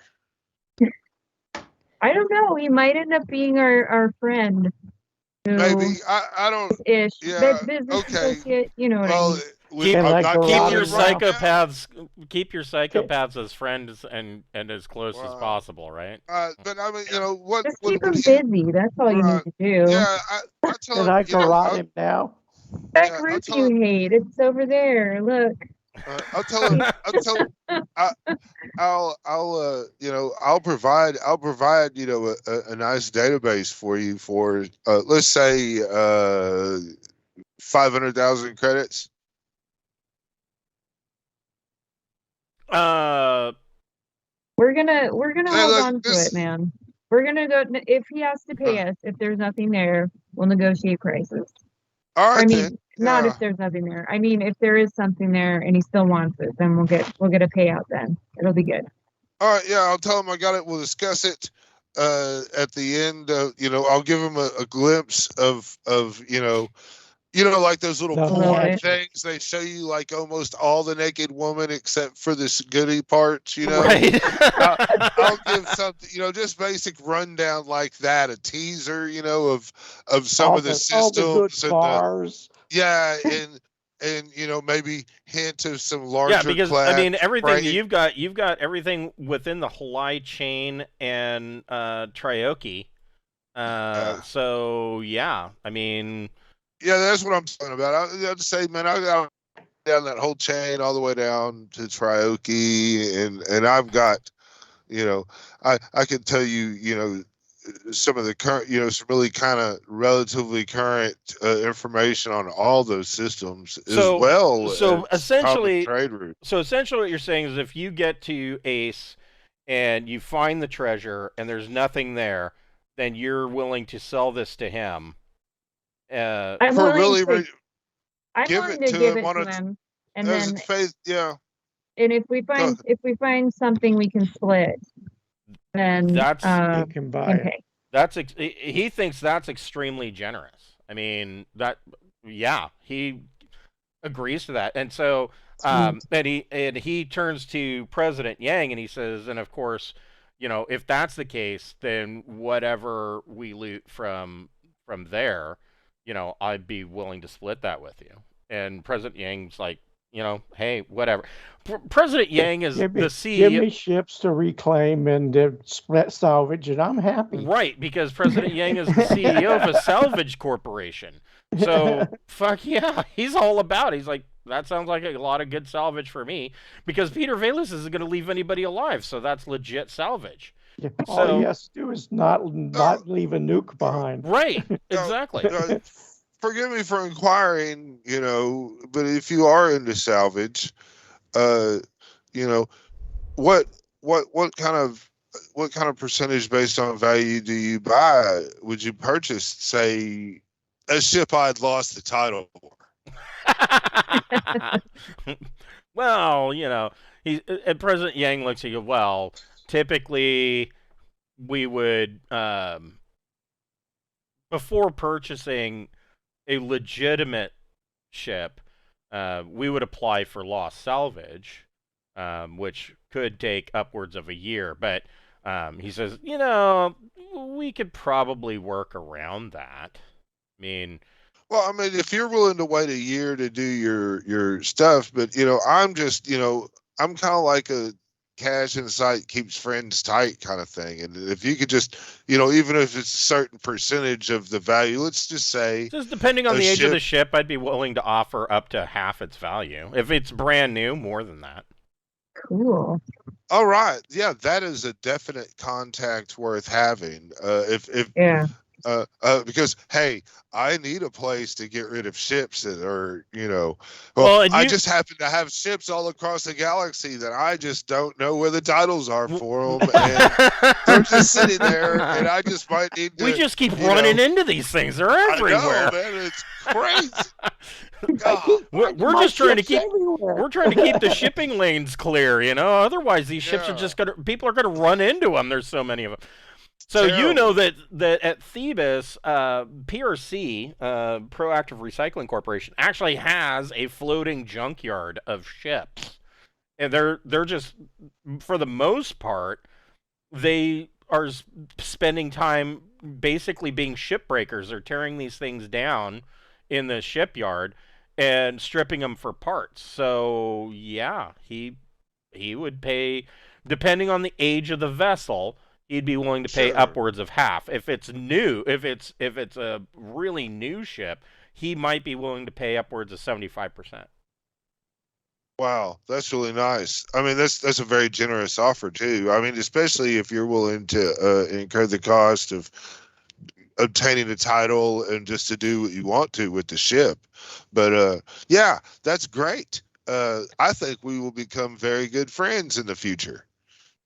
So are you guys going to be jumping? So the next question that Petyr Vallis has, and President Yang is very interested in the answer to this, is Petyr Vallis says, so I assume that we're going to be jumping to Ace.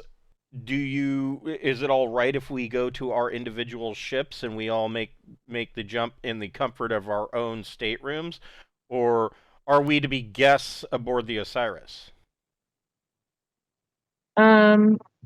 I think it makes more sense to have it split up, frankly. I don't want them in my stateroom. I'm not giving up my bed. So I have a question unrelated to the conversation at hand. I wanted to know if we had had a chance to go to my gas station. Oh yeah. Oh, yes. Yeah, before we leave, we need to go get the gas station money for sure. Yeah. So you are able to pull down another 53,000 credits in profits from the fuel depot that you have at number 1 in orbit around the gas giant. That is amazing. Thank you. I knew I was forgetting something. There was something else here. And Keith remembered money. Yes. Cashy money. Do you think we could convince Captain Vallis to leave a couple of his ships here at number 1 as a security force for the system, just in our favor, in our name said, for favor with the princess for future trade routes? He kind of talks with oh, I'm sorry. His Type A3 fast trader has 2 particle beam barbettes. He talks with President Yang, and he agrees to leave Vengeance, his Buccaneer class blockade runner, and President Yang will leave Death's Actuary, a Star Ray class interceptor, here in number 1 system. Cool name. Yep, and then the princess has her ship from us that's going to get sent. That gives them 3 system ships to act as a self-defense security measure to start establishing number 1 into something worth flying fuck. Should give us favor. Well, Anti-pirate. Yang, blah, blah, blah. Yang and Vallis will leave their ship, these 2 ships here, until yours arrives. What Warden Renib decides to do with your ship, that's up to her. She's going to have to, pay for crew and any repairs or whatnot. But Yeah. at that point, their 2 ships will go back to their fleets and doing what they do. Sounds fine. That gets a couple of their reinforcements the fuck out of our hair too. Okay. So, Keith, you want to make a astrogation plus intellect or education check?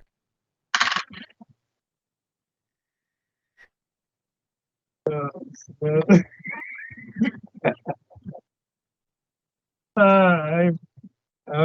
see. So just a sec. That gives me 6. So that was my worst roll ever for astrogation. No shit, but that still hits exactly your target number. Did you roll snake eyes? Yes. Fuck me. Hold on a second.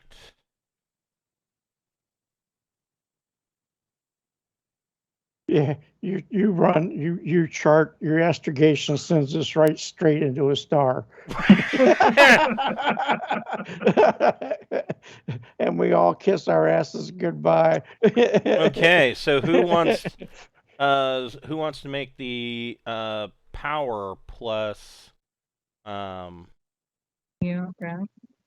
engineering power plus either intellect or education? Yeah, I should do that also. Okay. Better. I got a +2 on that.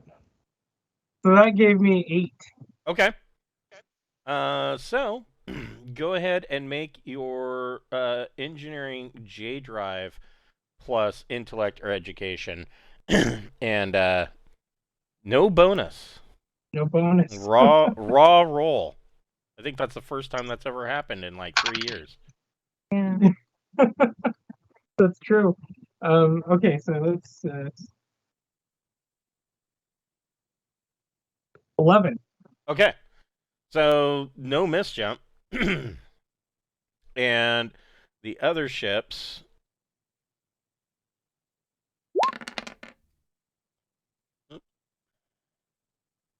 That were. Oh, that's not good.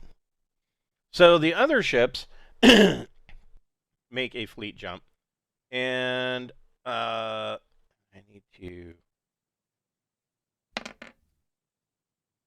Okay. So arriving a week later, during your week in jump space, is there anything in particular you guys are doing? Got to do another Sandalian Deathbot. Go ahead and make a robotics plus intellect or education check. And then who wants to, so this will be a task chain. Who wants to make the computers plus intellect or education check? I have a +2. I got 11. I'm going to take my time, though, for another +2, if that's okay. Sure. To be a 13, because it's the whole week we're spending. Yep. So they're 13 on that one. And then whoever wants to make a computers plus education check gets a +5 to that. Go ahead, Glenn. +5? Yep. Yeah, because I rocked the roll. You did.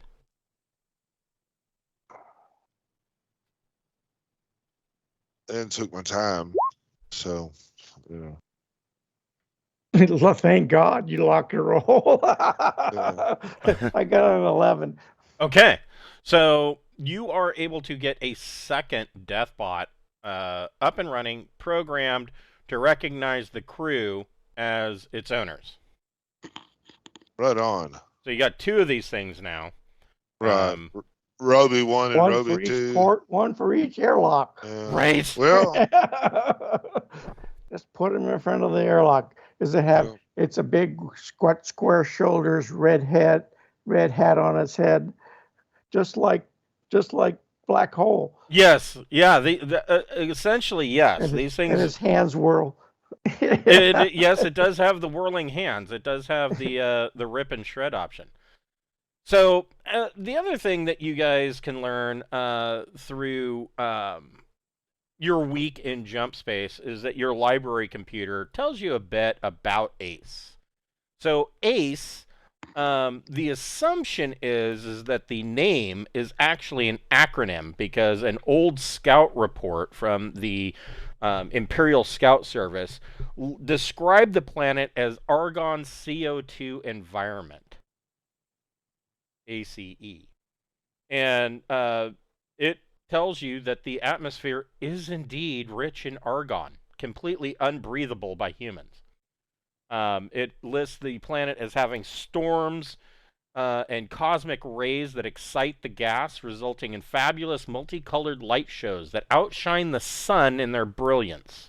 Oh my God! It's a planet fluorescent light bulb. Yeah, essentially, yes, it is a gigantic fluorescent light ball that with thunder and lightning storms that cause auroras to go, just brilliant auroras across the atmosphere. And there is a quasi-religious group that resides on ACE called the Sages of ACE, who think that they can interpret these auroras as celestial portents. They think they can see the future by divining what these auroras mean. And they probably also think the planet's flat. How much alcohol do we have in storage?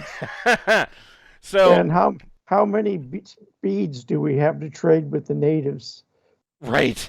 So most of the people that live on ACE don't ever get to see the auroras because they can't live on the planet's surface. The cities of ACE are all domed habitats, and they have had serious problems, with raiders, specifically raiders from Tyr and Asis, and pirates, of course, that come in, and unlike number one, their cities are underwater, but on ACE, they're on the surface, and so when the raiders show up, it only takes one missile, and the pirates or whatever or mercenaries from Tyr or Asis, they can go up and just sit in orbit and be like, give us what we want, or we'll fire one missile, and your dome is destroyed, and you're all sucking argon. And so ACE has been typically they are fearful of raiders. I think if I lived there, I'd be building a dome underground. Right. Yeah. Right. Yeah, you'd think. The ruler of ACE is not a hereditary position. The king is chosen by the sages of ACE, and they basically divine who the next sage is supposed to be from the auroras that they see in the clouds, and based on that information, that's how they pick the next leader. The last king was killed when the Marga dome was destroyed by Tyrian raiders. They launched a missile, and the whole dome collapsed. And the sages have declared that the next king will be an off-worlder, that the blessed king from off-world will deliver the planet from the threat of raiders, is what they truly believe. There you go, Captain Beth. A whole planet to save. It's our turn. Yeah. I mean, yeah. This I'm is not your yet moment to safe. shine. No pun intended. So, well, I mean, if you get the title, man, this place will be a safe haven and another link in our That's chain true. of allies up the Sindalian Belt. So, I mean, as long as you can do it remotely, fuck it. Be their hero. They can have some statues of you and, their hottest, kiss the babies. Yeah, whatever, man. You know, pet the dogs. It's class E, so we're really high tech for them. That's true. Yeah. Yeah, it's got a class E starport. I mean, this is probably one of the shittiest starports that you could possibly imagine. They don't have a high port. But you guys come out of jump, and this up here is the system map that you see from your passive sensors. ACE is 1 AU, or I'm sorry, is 0.4 AU from a primary star. It is a binary star system. The secondary star system is way out at 2,260 AU at the end of the ass end of the solar system. And ACE. That would take quite a while. Yeah, it would take. It would take a bit. I have a question. Yeah. Do we even need to go to this planet? Is the place this orbs are talking about even on the planet? So that's a good question. So you guys come out of jump, and of course you had early jump, and about probably a day later, the rest of the ships show up, except that 3 of the PRC ships are missing. They misjumped and did not make it to the end result. That's not really our concern. Invigilator. They had a cool name. Yeah, no. Invigilator did make it, but hooray! That's the only one I care about. Yeah, Invigilator made it. Do you want to take that one over before this is all said and done? If it dies, I'm gonna name a different ship the Invigilator for sure. Oh hell yeah! Actually, because you left Death's Actuary at number 1, Big Job, Scarab 2, and Cicada did not make it. Invigilator is the only PRC ship that arrives. The lone survivor. Petyr Vallis's crew, Lionsbane, Vengeance, and Stalker all arrive as expected. What happened to these misjumps? Do these ships just gone forever? Nobody knows. They could be in Marzog territory. Who knows? Yeah. It's jump space. Yeah. It's wild, man. Yeah. What they're not really our concern. I mean, well, really, that's true, but I'm just curious. Let's just, do our look around and go. Things like, who cares? That sounds like a whole lot of not our problem. Yeah. Did the CEO of this company disappear? Yeah. Well, they might be somewhere safe. If they jumped into something, they're fucked. If they jumped into a place where they are too far away from fuel, then you guys haven't dealt with a misjump. I mean, it could be like I just jumped once. You could have. It wasn't so bad. Yeah, well, you got lucky, but like you could have a ship that only has one jump or 1 parsec jump, and then suddenly because you misjumped, it can end up like 2d6 parsecs off course. And appear 12 parsecs away when it could only jump 1. Yeah, who knows where they are? They could be out in the middle of the Great Rift, and nobody knows. Should have took their time. Yeah, well, they were rushed. They were in a hurry. Yeah, fuck them. And so this is the system that you come out in. Are you heading directly for... What are you doing? Are you heading directly for ACE? Are you doing an active scan of the system? Are you looking for something? What are you doing? Let's scan. That seems wise. Yeah. I'd really like to see what's around, too. I'm going to go ahead and add +2 just because I'm on this ship. Okay. And, yeah. And see how that worked out. I got an 8. Okay. It wasn't a 2. I didn't roll a 2. That's true. You didn't roll a 2. Yes. So you do an active scan of the system. Petyr Vallis does the same thing. Invigilator is concerned about their loss. Petyr Vallis doesn't find shit.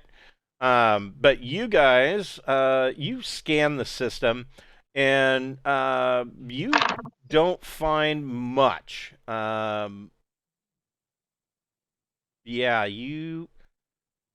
You don't find much. All right. Well, there are no. Wait a minute. Let me double check. No surprises. That's right. It is right. There are no gas giants here. So you kind of, you have to go buy fuel somewhere. Yeah, you would have to land at the shitty Class E starport if you needed fuel, which would be you still have one parsec worth of fuel that you could jump somewhere else, is what I'm saying. But there's an ice world. There is an ice world. There is an ice moon orbiting this planet at 40 AU that you could potentially go siphon from. But aside from that, you don't see any gas giants. This system sucks. There's nothing here. Well, good. Let's have the majority of this fleet kind of keep a watch, make sure raiders and shit like that don't come about while we investigate the site for the next code. Okay, so you want to head for Ace, is what you guys are saying? Is that where it is? Well, it says Ace at the end of every one of these message clubs, so. Well, but I thought the coordinate that was on there was here. Do their coordinates that we have to fire from work in this system? That's a good question. Somebody can make a, let's see here, make a gun combat turrets plus intellect or education.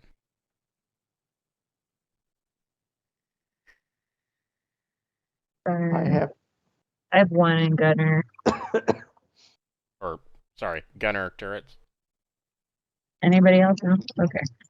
No, go ahead. I'm a -3. So 11.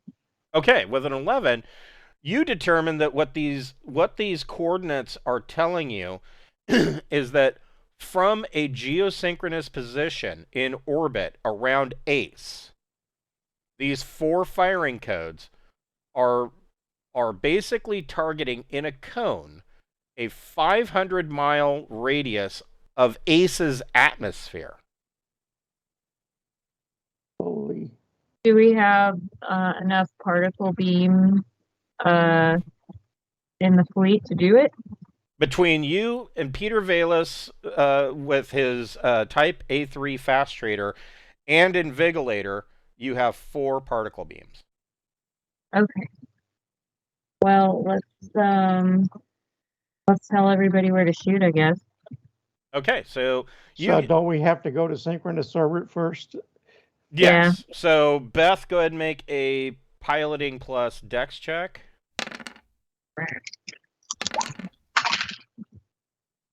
Oh, good. 12. Okay. So you get into geosynchronous orbit. Your passive scans bring up, this is Ace. It's a lovely world, is it not? Obviously, it is tidally locked. Okay, it's tidally locked. The orange is hot, I assume. I guess. Yeah, baked lands. And the other ones are frozen lands. So, yes. And you so are you broadcasting to the other ships the other 3 codes? I'm giving each ship their code. Okay. Yeah. Okay. Telling each ship where they're wanting to shoot precisely at these coordinates, and then shoot there, do that. Yeah, I don't want them to get mixed up. Yeah. We may be here for days because we don't know when we should be firing those angles.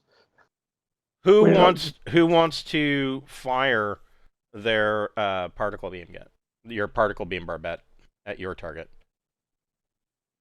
I don't have it. Yeah, I'll do it. Okay. If you can. Hell yeah, we need it. I need to pick that skill up, I guess. Damn it. 8. Okay. Yeah. So you guys get into position, and all 4, 3, because one of the ships has 2 particle beam barbettes. You all fire your particle beams, and these particle beams hit the atmosphere of Ace, and you can see that there is a cascade. Basically, a particle beam acts like an electrical discharge, and so when it hits the atmosphere, you see the atmosphere of this planet. The 4 particle beams interact with one another, and you can see this green aurora start to form over the atmosphere, and it forms a star map, a 500-mile in diameter star map. Oh shit! I hope no one else saw it.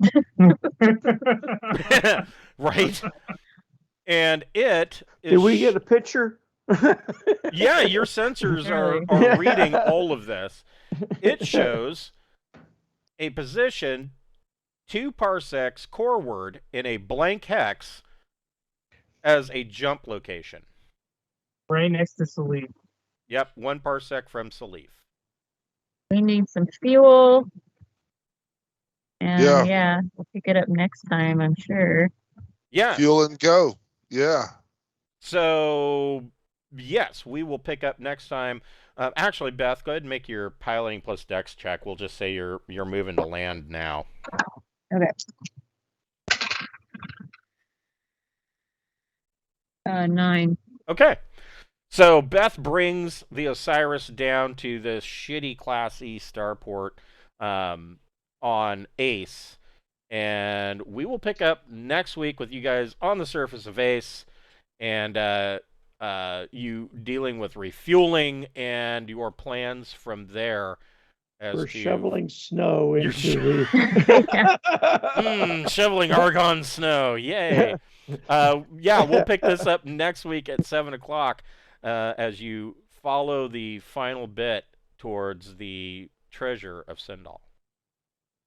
All right. Thanks Thanks. That was pretty everybody. fun. Good game. Yeah. Yeah. Good night. Awesome. Have a good night, Thanks. guys. I will see you next Good week. night.